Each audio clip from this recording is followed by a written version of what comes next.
ایران امریکہ جنگ بے قابو، پورا خطہ آگ کی لپیٹ میں، نیوٹرل ممالک بھی اب جنگ کا حصہ۔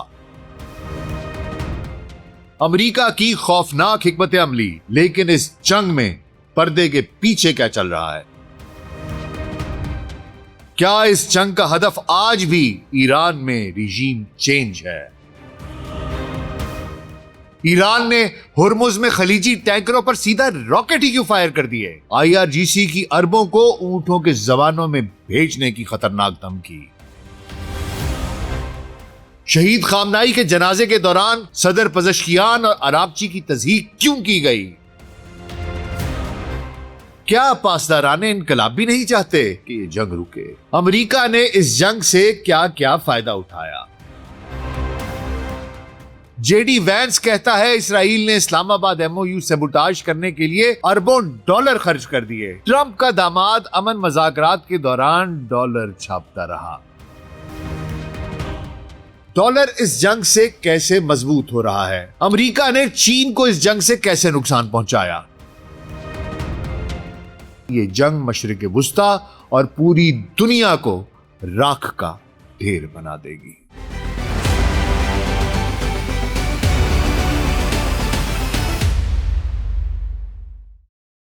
گلوبل سچ پوڈ کاسٹ ڈاکٹر ناصر بیگ کے ساتھ آپ کی خدمت میں حاضر ہیں جی۔ السلام علیکم۔ مشرق وسطی ایک ایسے آتش فشاں میں تبدیل ہو چکا ہے جس کا لاوا پوری دنیا کو اپنی لپیٹ میں لینے کو ہے۔ امریکہ اور ایران دشمنی کی ایک ایسی خوفناک لہر کا آغاز ہو چکا ہے جسے دیکھ کر یوں لگتا ہے جیسے اب کوئی کل نہیں ہے۔ گزشتہ 24 گھنٹوں کی پیش رفت سے یہ واضح ہے کہ امریکہ ایران جنگ اب مکمل طور پر بے قابو ہو چکی ہے۔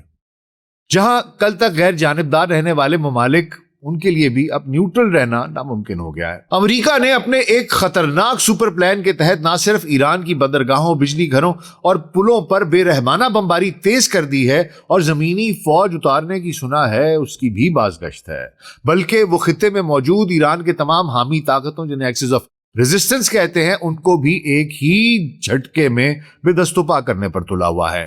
اس پلان کے تحت ایک طرف شام کی سیکیورٹی فورسز نے امریکہ کی مکمل حمایت سے حزب اللہ، جو ایران کے حزب اللہ کو ساری اسلحہ کا سپلائی ہوتا تھا، اس سپلائی لائن کو کاٹ دیا ہے، انہوں نے ایک بڑی کھیپ پکڑی ہے۔ تو دوسری طرف یمن میں حوثیوں کی جانب سے سعودی عرب کے ابہا ایئرپورٹ پر حملے اور باب المندب کو بند کرنے کے الٹیمیٹم کے بعد پاکستان نے تہران کو واضح کر دیا ہے کہ سعودی عرب ہماری ریڈ لائن ہے، اس پر حملہ پاکستان پر حملہ تصور ہوگا۔ عراق کا صدر وہ بھی گیا ہوا تھا امریکہ، ٹرمپ سے اس نے ملاقات کی ہے اور وہ بھی ایران نواز دھڑوں کے خلاف ٹریک ڈاؤن سخت کرنے لگا ہے، جبکہ اسرائیل اس بحران کو طول دینے کے لیے الگ بےتاب ہے۔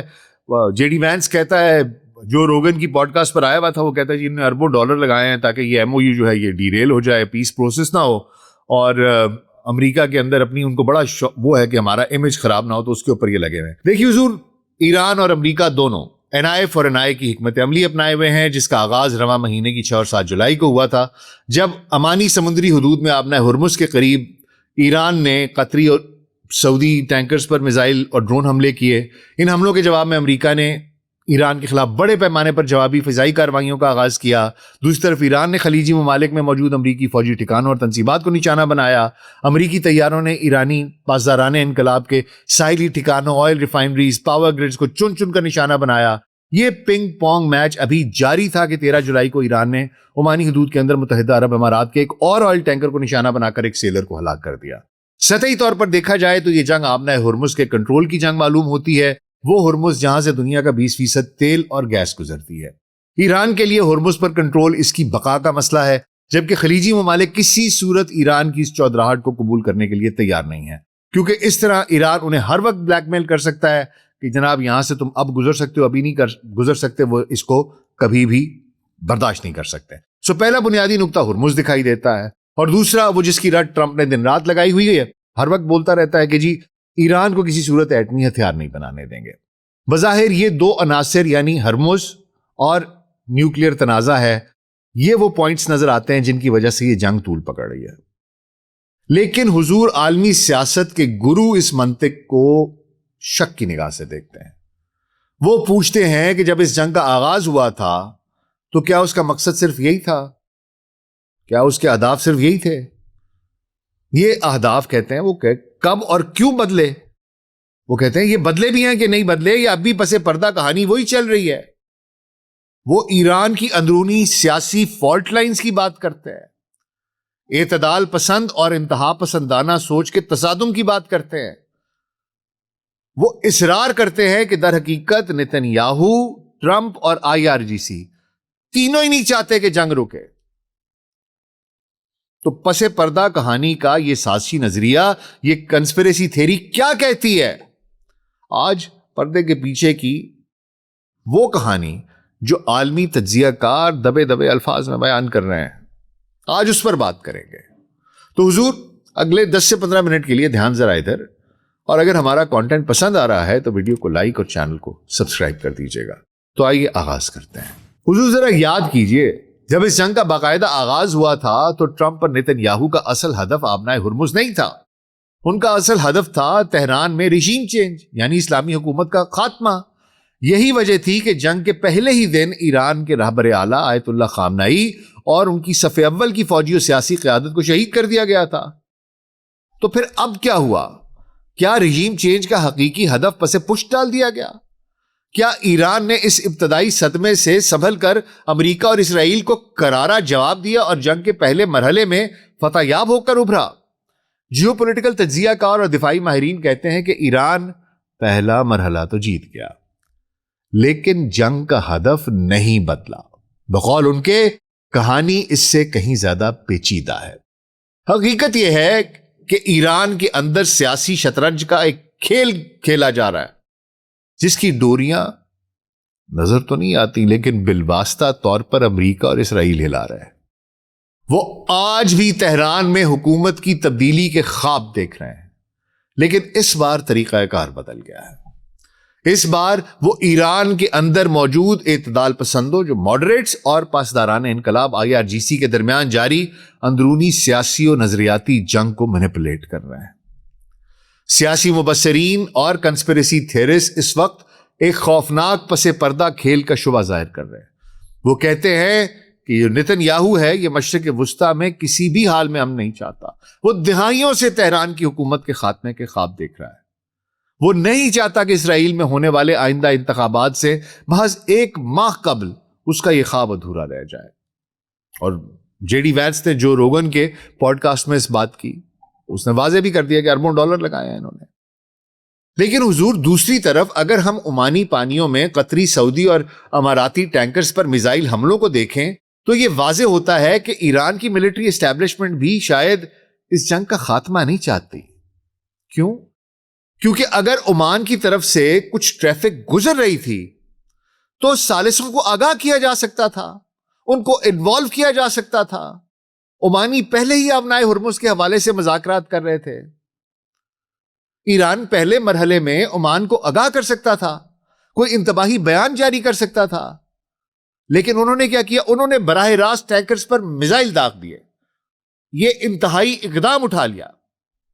تجزیہ کار پوچھتے ہیں کیا ایران جان بوجھ کر امریکہ کے ساتھ تیسری جنگ عظیم شروع کرنا چاہتا ہے، یا ان کا ہدف بھی مشرق وسطیٰ کی مکمل تباہی ہے؟ جیسا کہ بیان آیا ہے کہ ہم اربوں کو اونٹوں کے زمانے میں بھیج دیں گے. سیاسی پنڈتوں کا کہنا ہے حضور کی حقیقت اس سے کئی زیادہ پیچیدہ ہے. وہ کہتے ہیں کہ ایران اس وقت اپنے ہی بارڈرز کے اندر ایک خاموش سیاسی و نظریاتی جنگ لڑ رہا ہے، اور IRGC امریکی فضائی حملوں کو اس اندرونی جنگ کو جیتنے کے لیے ایک مہرے کے طور پر استعمال کر رہی ہے. وہ ثبوت کے طور پر گزشتہ 1 ہفتے کی سرخیاں پیش کرتے ہیں. سن لیجئے ذرا. جون میں ہونے والا سیز فائر اب باقاعدہ دفن ہو چکا. امریکہ نے سخت بحری ناکہ بندی کر دی. ایران نے آبنائے ہرمز کو بند کر دیا. ایک دوسرے پر لگاتار حملے، آبنائے باب المندب بند کرنے کی دھمکیاں، حوثیوں اور سعودی عرب میں جھڑپ، اربوں کو اونٹوں کے زمانے میں بھیجنے کی دھمکیاں. حضور امن معاہدہ کیا ٹوٹا، قیامت ٹوٹ پڑی. لیکن اس معاہدے کے ٹوٹنے کی اصل وجہ کیا تھی، یہ جاننے کے لیے ہمیں آیت اللہ خامنئی کے سرکاری جنازے کا بغور مشاہدہ کرنا ہوگا. یہ جنازہ دراصل IRGC کا ایک بہت بڑا پاور شو تھا. IRGC نے ایران کے اندر اور ایران سے باہر سب کو یہ پیغام دیا کہ کسی بھول میں نہ رہنا، یہاں کے باس ہم ہیں. خلیجی اور اسلامی ممالک کے وفود کو قرآنی آیات کے ذریعے یہ واضح پیغام دے دیا کہ بھائی ہمیں تمہاری ضرورت نہیں ہے، ہم اپنے دفاع کے لیے اکیلے ہی کافی ہیں، اور ہمارے ساتھ دوستیاں شوستیاں کرنے کی ضرورت نہیں ہے، بس جو بھی ہے سو ہے، تم آ گئے ہو ٹھیک ہے، لیکن چلو شاباش، ان کو بس کر دیا۔ لیکن حضور اس پاور شو کا سب سے بھیانک منظر اس وقت دیکھنے کو ملا جب جنازے کے دوران انتہا پسند مظاہرین نے ایرانی صدر مسعود پزشکیان اور وزیر خارجہ عباس عراقچی کو نشانہ بنایا۔ ہمارے ہاں تو لوگ یہ چیزیں دکھا نہیں رہے تھے، آپ مغربی میڈیا دیکھیں، میں تو جس جگہ جاتا تھا وہ آپ کو سوشل میڈیا سائٹس پر وہ یہ ویڈیوز نظر آتی تھیں۔ مظاہرین نے امریکہ کے ساتھ حالیہ سفارتی مذاکرات پر غم و غصے کا اظہار کرتے ہوئے صدر پزشکیان کو گھیرا، مرد آباد بر سازش گر، مصالحت پسند کو موت، اس کے نعرے لگائے اور انہیں زمین پر گرانے کی کوشش کی، جس پر ان کے سیکیورٹی گارڈز کو آ کر بیچ بچاؤ کرانا پڑا۔ اور عباس عراقچی کا استقبال تو اس سے بھی زیادہ خوفناک تھا، ان پر تو پتھراؤ کیا گیا، پتھر لگنے کے بعد انہیں غدار کو موت کے نعروں کی گونج میں ایک تنگ گلی میں بھاگ کر پناہ لینی پڑی۔ یہ جنازہ جو قومی یکجہتی کی علامت تھا، اس میں نظم و ضبط کا ایسا زوال، یہ ظاہر کرتا ہے کہ ایران کی حکمران اشرافیہ کے اندر ایک گہری نظریاتی خلیج پائی جاتی ہے، اور اس پر مغربی میڈیا اور یہ جو سیاسی پنڈت ہیں وہ نظر رکھے ہوئے ہیں اور اس پر ڈسکشنز کر رہے ہیں، دبے دبے الفاظ میں کہہ رہے ہیں کہ جناب اندر سے کام ٹھیک نہیں ہے۔ انتہائی دائیں بازو کے عناصر واشنگٹن کے ساتھ کسی بھی قسم کی ڈپلومیسی کو غداری قرار دے رہے ہیں۔ تجزیہ کار کہتے ہیں کہ یہ سب IRGC نے جان بوجھ کر کرایا تھا تاکہ اعتدال پسندوں اور عالمی طاقتوں کو ایک ساتھ یہ پیغام دے دیا جائے کہ تم لوگ جتنے مرضی معاہدے کر لو، جب تک ہم نہیں چاہیں گے جنگ بند نہیں ہوگی۔ حضور، عالمی سیاست کے پنڈتوں کے مطابق سابق رہبر اعلیٰ کی شہادت کے بعد سے ایران کا مرکزی پاور سٹرکچر مکمل طور پر بکھر چکا ہے۔ ان کے بیٹے مجتبی خامنائی کو نیا سپریم لیڈر تو نامزد کیا گیا، لیکن مجتبی خامنائی جو اسی دھماکے میں شدید زخمی ہوئے تھے جس میں ان کے والد شہید ہوئے، وہ تب سے ایک مرتبہ بھی منظر عام پر نہیں آئے۔ تجزیہ کاروں کا ماننا ہے کہ مجتبی خامنائی اس وقت صرف ایک فینٹم کنگ ہے، یعنی کہ جو دکھائی نہیں دیتا، بس جس کا نام سنائی دیتا ہے کہ بھئی وہ ہے۔ بعض کہتے ہیں کٹھ پتلی بادشاہ ہے، جن کا یا تو محض نام استعمال ہو رہا ہے یا جن کے اپنے ہی جنرلز نے ان کو یرغمال بنا کر رکھا ہے۔ اس بکھرے ہوئے پاور سٹرکچر میں دو واضح دھڑے دکھائی دیتے ہیں، اور ایک تیسرا بھی ہے، لیکن وہ مخفی ہے، اس لیے اس پر میں بعد میں بات کروں گا، پہلے ان دو پہ بات کر لیتے ہیں۔ حضور، ایک طرف اعتدال پسند مسعود پزشکیان جیسے ہیں، عراقچی ہیں اور ان کے ساتھ لوگ ہیں، یہ ملک کی گرتی ہوئی معیشت کو دیکھتے ہوئے یہ پزشکیان نے 17 جون کو انتہائی دائیں بازو کے عناصر کے تحفظات کے باوجود ٹرمپ کے ساتھ امن کی یادداشت پر MOU پر دستخط کر لیے۔ ان کا ہدف کیا تھا، مقصد کیا تھا؟ وہ ٹرمپ سے مذاکرات کرو، معاشی پابندیاں ہٹواؤ، ایران کو اس قحط سے بچاؤ جو اگست تک ملک کے غذائی ذخائر ختم ہونے کی صورت میں پورے ایران کو اپنی گرفت میں لے لے گا، ان کو فوڈ شارٹیج ہو جائے گی۔ انہوں نے بند کیا ہوا سارا کچھ۔ یہ اعتدال پسند اسلامی نظام کے خلاف نہیں ہیں، وہ اس کا حصہ ہیں۔ ان کا ماننا یہ ہے کہ بھائی ایران کی بقا عالمی مالیاتی اور تجارتی نیٹ ورک سے واپس جڑنے میں ہے، اور ایران کی معیشت اب مزید آئسولیشن کی متحمل نہیں ہو سکتی۔ تو اب وقت ہے، ٹھیک ہے، ہر جنگ کا ایک ٹائم ہوتا ہے، اب آپ نے لڑ لیا، سب کچھ کر لیا، اب اس کے بینیفٹس ریپ کرو۔ لا متناہی جنگ، نا تمام جنگ تو صرف تباہیاں لاتی ہے۔ لیکن دوسری طرف ایران کے نئے سیکیورٹی چیف محمد باقر ذوالقدر ہیں، پاسداران انقلاب کے نئے commander in chief Ahmad Wahidi ہیں، ان کا حساب کتاب بالکل مختلف ہے۔ سیاسی ماہرین کے خیال میں یہ انتہائی دائیں بازوں کے کھلاڑی جنگ بندی کے خلاف ہیں۔ کیوں؟ کیونکہ اگر امن ہوگا اور امریکی پابندیاں ہٹ جائیں گی تو اعتزال پسندوں کی سیاسی جیت ہو جائے گی۔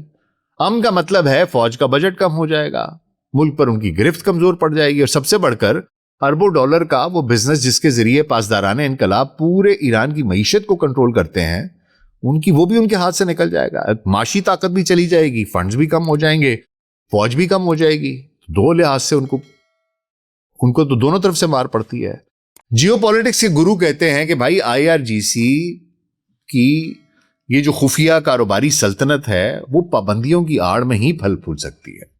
جب ایران پر سخت عالمی پابندیاں لگی ہوتی ہیں تو پیٹرولیم اور دیگر مصنوعات کی قانونی تجارت تو بند ہو جاتی ہے۔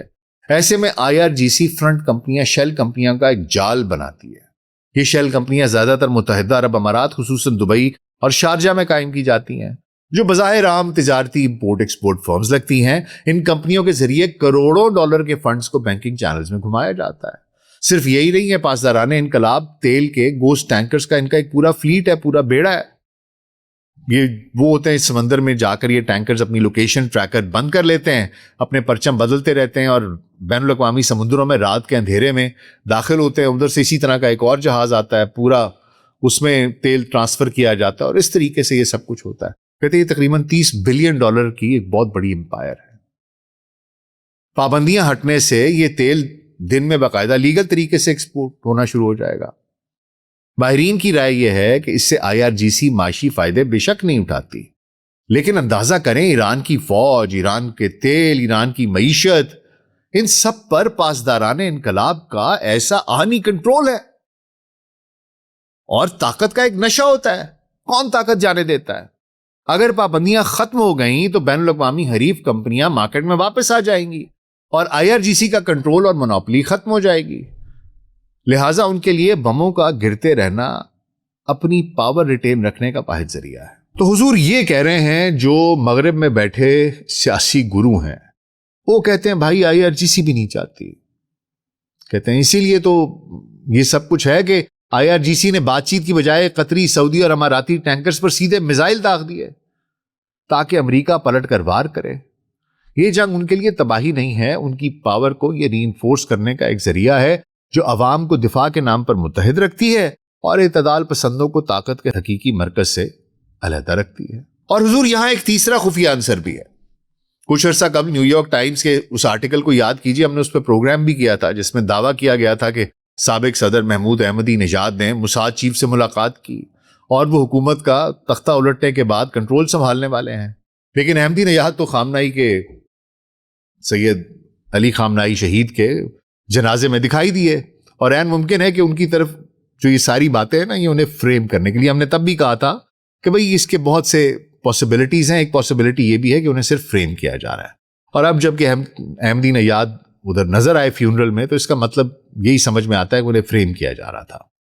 لیکن حضور اس کا مطلب یہ نہیں ہے کہ ایران کے اندر اسرائیل کے اور مورے اور مولز نہیں ہیں، وہاں پر ہیں جو اس اسلامی نظام کا خاتمہ چاہتے ہیں، اور وہ بھی چاہتے ہیں کہ یہ جنگ جاری رہے تاکہ ان کی اقتدار میں آنے کی امید زندہ رہے۔ لیکن چونکہ وہ مخفی ہیں اور دکھائی نہیں دیتے، معلوم نہیں ہے، اس لیے ہم بظاہر دو ہی دھڑوں کی بات کرتے ہیں۔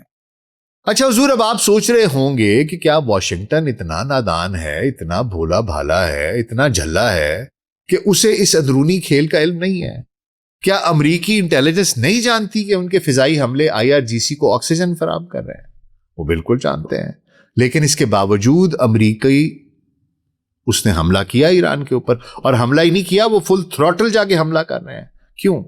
کیونکہ عالمی سٹیج پر اس سے بھی بڑا ہائی سٹیک جیو پولیٹیکل شطرنج کا کھیل جاری ہے، جہاں ایران میں معاشی بحران اور خانہ جنگی کی امید، ٹرمپ کی بدعنوانی، امریکی مڈ ٹرم انتخابات، اسرائیلی الیکشن، تیل کی قیمتیں اور بیجنگ کی معیشت سب آپس میں جڑے ہوئے ہیں۔ آپ کو ایک ایک کر کے سمجھاتے ہیں۔ دیکھیے، امریکہ اور اسرائیل اس امید میں ہیں کہ اس جنگ کو جتنا طول دیں گے ایرانی معیشت اتنی کمزور ہوگی۔ اب اس نے ایران کے ہمسایوں کو جہاں جہاں پر اس کے پراکسی نیٹ ورکس تھے ان کو بھی تنگ کرنا شروع کر دیا ہے۔ اس نے پکا ناکا لگا دیا ہے آپ کی آبنہ ہرمز پر۔ ایران کا ایک بوند تیل باہر نہیں جانے دیں گے۔ حملے اس نے پہلے سے 10 فولڈز کر دیے۔ جہاں جہاں سے ان کے نیٹ ورکس تھے، جہاں جہاں سے کوئی ان کو مدد آ سکتی تھی یا جن کے ساتھ یہ کوارڈینیشن کر سکتے تھے، اسٹرینگل ہولڈ کر رہا ہے۔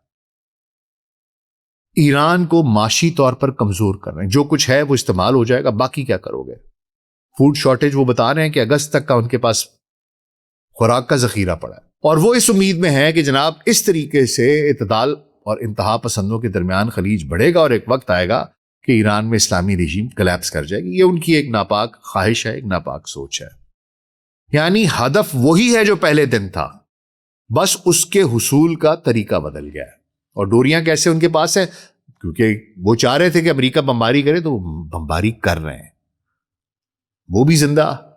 IRGC کی طاقت تو ویسی کی ویسے قائم ہے، لیکن ان کا پیچھے سے حصول یہی ہے کہ ان کو آپس میں لڑاؤ، ایک وقت ایسا آئے گا کہ یہ ایک دوسرے کے خلاف ہو جائیں گے۔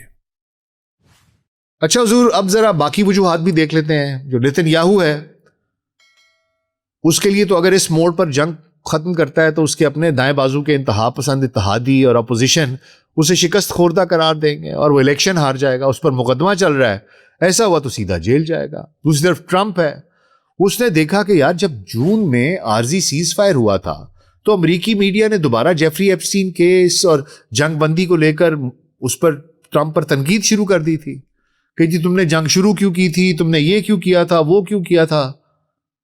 تو اس نے کہا یار یہ تو جنگ اچھی تھی، اس سے جنگ بند کی ہے تو میرے اوپر سب نے چڑھائی کر دی ہے. تو ٹرمپ جانتا ہے کہ امریکی میڈیا اور عوام کو مصروف رکھنے کے لیے بہترین طریقہ جو ہے نا وہ ایک بیرونی جنگ ہے. دوسری طرف حضور ٹرمپ ایک پکا بزنس مین ہے. سوئٹزرلینڈ میں ایرانیوں نے جے ڈی وینس کو ایک پیغام بھیجا تھا. انہیں بتایا تھا کہ بھائی یہ جو ٹرمپ کا داماد ہے نا جیرڈ کشنر اور اس کا دوست اسٹیو بٹکوف، یہ مذاکرات کے دوران حاصل کی گئی معلومات سے معاشی اور کاروباری فوائد حاصل کرتے ہیں. ٹرمپ اس کھیل میں ڈالر بنا رہا ہے. 8-9 بلین ڈالر، 8-9 ارب ڈالر کی بات کی جا رہی ہے کہ اس میں یہ بھی کمایا گیا ہے. اور حضور اصل جادو تیل کی معیشت کا ہے، آئل اکنامکس کا ہے. اس جنگ نے عالمی توانائی کی مارکیٹوں میں ہلچل مچا رکھی ہے جس کا پورا جیو پولیٹیکل اور معاشی فائدہ امریکہ کو ہو رہا ہے. جیسے ہی آبنائے ہرمز کی ناکہ بندی کی وجہ سے سپلائی متاثر ہوئی، برینٹ خام تیل کی قیمتیں ریکارڈ 110-120 ڈالر فی بیرل تک پہنچ گئیں. ٹرمپ عوام میں تو مہنگائی کم کرنے کے بیانات دیتا ہے، ٹسوے بہاتا ہے، لیکن پس پردہ یہ وار پریمیم امریکی آزاد آئل پروڈیوسرز کے لیے لاٹری ثابت ہوا. امریکی کمپنیوں نے ڈومیسٹک پروڈکشن ریکارڈ حد تک بڑھا کر عالمی مارکیٹ میں پیدا ہونے والے خلا کو پورا کیا اور اربوں ڈالر کا منافع کمایا. مزید بنا جب عالمی سطح پر تیل مہنگا ہوتا ہے تو بین الاقوامی خریداروں کو تیل خریدنے کے لیے اپنے مقامی کرنسیوں کو ڈالرز میں تبدیل کرنا پڑتا ہے. یہ فنڈز کی فلائٹ ٹو سیفٹی امریکی ڈالر کو دنیا بھر میں مزید مضبوط کر دیتی ہے. اور اس کا سب سے زیادہ نقصان کس کو ہو رہا ہے حضور؟ امریکہ کے حریف چین کو. چین اس وقت دنیا میں خام تیل کا سب سے بڑا امپورٹر ہے. یہ جنگ خلیج فارس سے آنے والے سستے تیل کی چین تک رسائی کو روک رہی ہے. اگرچہ بیجنگ نے اپنے اسٹریٹجک ذخائر کا استعمال شروع کر دیا ہے، چین کی تیل کی امپورٹ اس وقت گزشتہ 10 برس کی کم ترین سطح پر آ چکی ہے، لیکن پھر بھی اس طویل جنگ سے واشنگٹن براہ راست کوئی جنگ لڑے بغیر چین کو اپنے ایمرجنسی ذخائر ختم کرنے اور مہنگا متبادل تیل خریدنے پر مجبور کر رہا ہے، جو بیجنگ کی معیشت کے لیے ایک بڑا دھچکا ہے. حضور جدید جیو پالیٹکس کا سب سے بڑا سبق یہی ہے کہ کبھی کبھی آپ کا دشمن آپ کو میدان جنگ میں شکست دینے کی کوشش نہیں کر رہا ہوتا، وہ صرف آپ کے ملک کے سب سے مضبوط اداروں اور بڑے بڑے نظریات رکھنے والے گروہوں کو مہروں کے طور پر استعمال کر رہا ہوتا ہے ایک دوسرے کے خلاف، تاکہ دشمن اپنے گھر میں ہی خانہ جنگی کا شکار ہو کر تباہ ہو جائے. سیاسی پنڈت یہ کہتے ہیں کہ ایران کے ہارڈ لائنرز کے لیے امریکی بمبار طیارے ان کی حکومت کے دشمن نہیں بلکہ ان کی سیاسی طاقت اور ایران پر کنٹرول کے ضامن ہیں، اور امریکہ کے لیے یہ جنگ ہرمز کے کنٹرول سے زیادہ ایران میں ریجیم چینج کی امید کی ہے، ڈالر کی برتری کی ہے اور چین کے معاشی محاصرے کی ہے. سوال یہ ہے کہ کیا ٹرمپ کی بحری ناکہ بندی اور حملے ایران میں ایسے حالات پیدا کر پائیں گے کہ وہاں اسلامی رجیم کی کمر ٹوٹ جائے، یا ہم سب ایک ایسے مستقل اور لامتناہی جال میں پھنس چکے ہیں جہاں جنگ ہی اصل بزنس ہے جو ایسے ہی جاری رہے گی اور دھیرے دھیرے پہلے مشرق وسطیٰ اور پھر پوری دنیا کو اپنی لپیٹ میں لے لے گی. آپ کی اس بارے میں کیا رائے ہے؟ آپ کا کیا خیال ہے؟ مجھے کامنٹ میں ضرور بتائیے گا. اپنا بہت خیال رکھیے گا. شکریہ.